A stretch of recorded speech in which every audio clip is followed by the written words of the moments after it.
Čau lidi, tohle video pojmenujeme seznamování s novým let's playerem. Tak, chci vás seznámit s mojí přezdívkou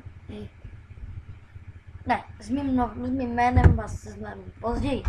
Moje přezdívka je Kambodža prototyp PX140.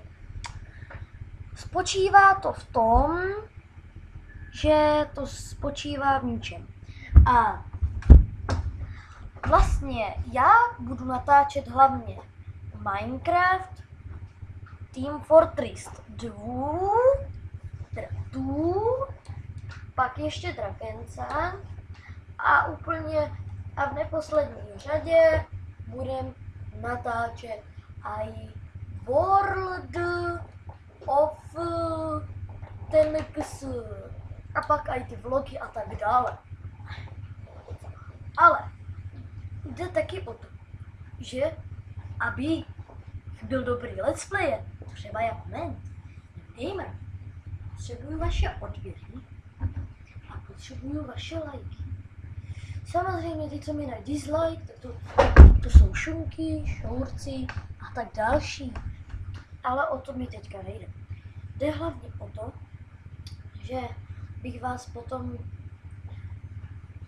postupně seznamoval s mýma dalšíma kamarádama, který postupně budou se mnou točit, a v neposlední řadě je tam i jeden člověk, který o něm si myslí, že je docela debil. Ale je to fajn člověk. Až na to, že se mu mění hormony, jak kdybyste hráli na harmoniku. Ale to je jedno.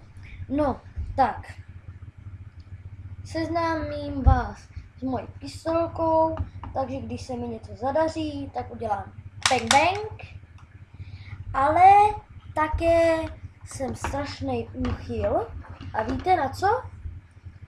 Na Lego stavebnici. Taky úplně zbožňuju Madagaskar. Jo, je mi 11, proto zbožňuju Madagaskar. A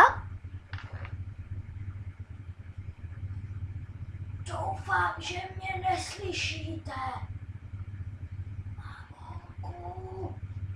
No, to je jedno. Ale taky, že doufám, že mě neslyšíte.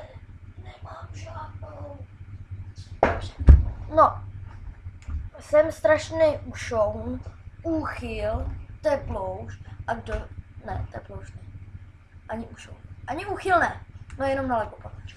Ale jde taky o to, že a víte co? Hned vás ještě na těch 7, za chvíli budeme natáčet další video s mým prvním kamarádem.